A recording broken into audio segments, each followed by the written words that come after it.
रक्षा सूत्र के रूप में बहन अपने भाई के हाथों में एक रक्षा सूत्र बांधकर भाई से एक प्रतिज्ञा लेती है। ब्राह्मण, साधु, संत और बहन बेटी, ये तीन काल का हरण करती है, इसलिए इन तीनों की महत्वता। जब ये राखी जो बनती है ना, ये रक्षा सूत्र जो तुमने बांधा है, जो मोली जो बांधते हैं, कलेवा जो बांधते हैं, ये रक्षा।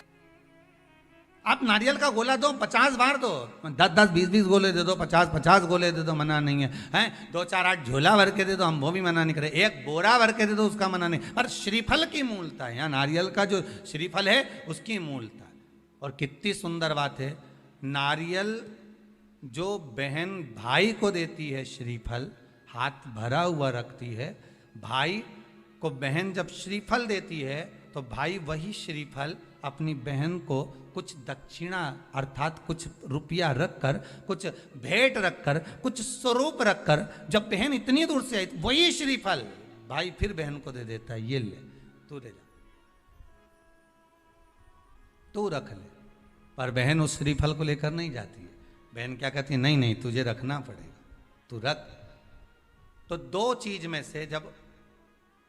श्रीफल भाई भेंट रख कर देता है अपनी बहन को, तो बहन श्रीफल वहीं भाई के घर छोड़ देती है, भेंट का कुछ भाग लेकर चल देती है। ये बहन का प्रभाव। रक्षा सूत्र को लोगों ने बिगाड़ दिया आज के जमाने में, तो रक्षाबंधन का भी महत्व लोग नहीं जानते कि कैसे रक्षा सूत्र बनना चाहिए, कैसे रक्षाबंधन होना चाहिए, उसका भी विशेष महत्व होता है भाई, उसकी भी मूलता होती है। और एक बात कहूंगा आज रक्षाबंधन पर, आपको अच्छी लगे तो आप स्वीकार करना, ना लगे तो आप छोड़ देना। वैसे भी सीहोर वाला महाराज ताड़ी तेड़ी बोले ही बोले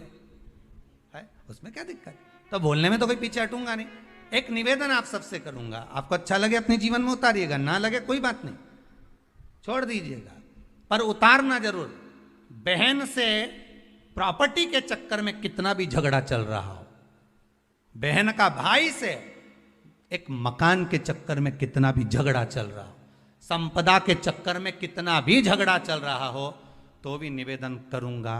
बहन और भाई तुम खूब लड़ो प्रॉपर्टी और जमीन के लिए, पर रक्षाबंधन के दिन कम से कम एक दूसरे के नहीं भी जाओ तो फोन लगाकर जीजी और बहन भाई से, भाई बहन से एक बार तो बात कर लो, क्योंकि धन अपनी जगह रह जाएगा साहब, वहां धन नहीं जाने वाला, आपका व्यवहार जाने वाला है, आपका प्रेम जाने वाला। माना उसने कुछ भी करा हो, अदालत में केस लगा दिया हो, 25 केस चल रहे हो अदालत में, 50 बार तुम्हें पेशी पर जाना पड़ रहा हो, 50 बार झगड़े हो गए, 50 बार तलवार लेकर खड़े हो गए, डंडे लेकर खड़े हो गए, एक दूसरे को मारने को तैयार हो गए, पर निवेदन है, एक माता के गर्भ से तुम जन्मे हो, कम से कम उस माता के दूध का फर्ज अदा करो। और एक बार कितना भी झगड़ा हुआ हो, इस आस्था चैनल के माध्यम से आज रक्षाबंधन के दिन भले राखी बंधवाओ मत बंधवाओ, पर एक फोन लगाकर तो पूछ लो, जीजी कैसी है, कब आएगी बता,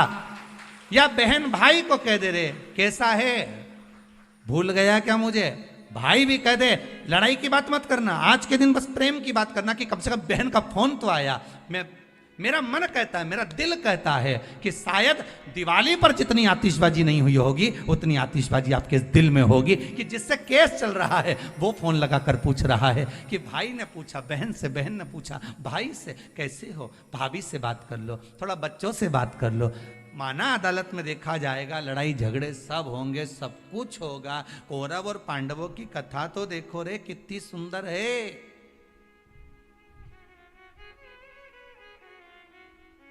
कितनी सुंदर है।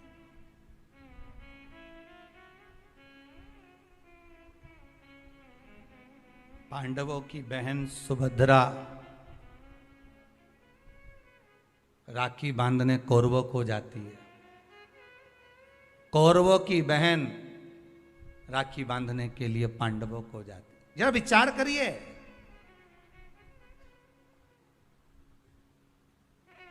क्या युद्ध के मैदान में लड़े नहीं, क्या युद्ध के मैदान में मरे नहीं, युद्ध अपनी जगह पर है। लड़ाई नारियल जो बहन भाई को देती है, श्रीफल हाथ भरा हुआ रखती है, भाई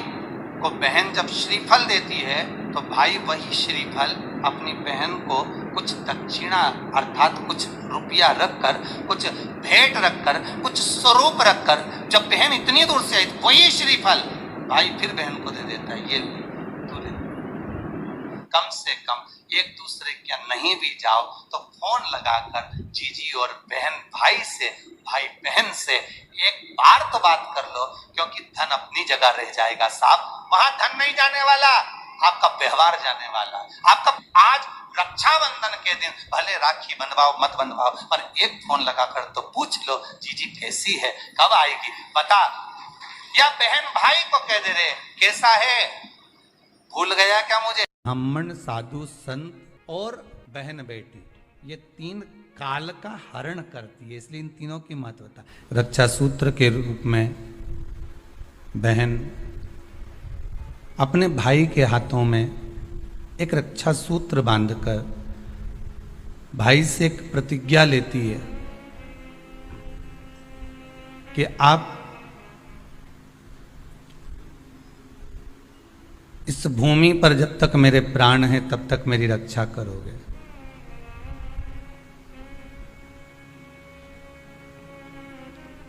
कोई बहन अपने भाई के ऊपर कोई बीमारी नहीं देख सकती, कोई रोग नहीं देख सकती, और ना भाई बहन को रोगग्रस्त देखना चाहेगा। रक्षाबंधन के पहले अपनी अपनी ननंद के पास जरूर लगाओ और फोन लगाकर बोलो जीजी कब आएगी तू, सुन साड़ी माड़ी लेकर मत आना, या अलमारी भरी पड़ी है मेरी साड़ियां पहन लेना। क्यों, किस लिए, कारण क्या है, क्यों। माता लक्ष्मी जी ने जाकर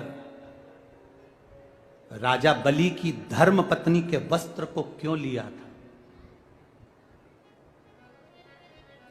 लक्ष्मी जी के भाई हैं राजा बलि, क्यों लिया, ऐसा वस्त्र में क्या था,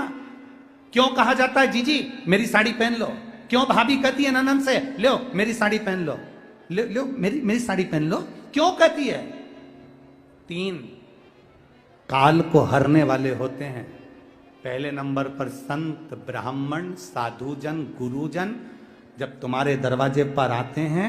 तुम्हारा काल हर लेते हैं। दूसरे नंबर पर है गौ माता, गाय को जब हम रोटी देते हैं गौ माता हमारे काल को हर लेती है। तीसरे नंबर पर है बहन बेटी, जब हमारे यहाँ आती है और हम कह देते हैं जीजी ये मेरी साड़ी है पहन लो, घर से साड़ी लेकर मत आना, जब हम उसको साड़ी पहनने को दे देते हैं तो एक ननन बहन बेटी ऐसी होती है जो अपने भाई के घर के काल को भी हर लेती है, वो बहन बेटी होती है। पर आप में से कई माताएं ऐसी भी बैठी है जो अपनी एक साड़ी नहीं दे, और अगर ननन पहन लेना तो 25 बार के बता दे जी जी मेरी है, जी जी अच्छे से बैठो साड़ी फट जाएगी मेरी है।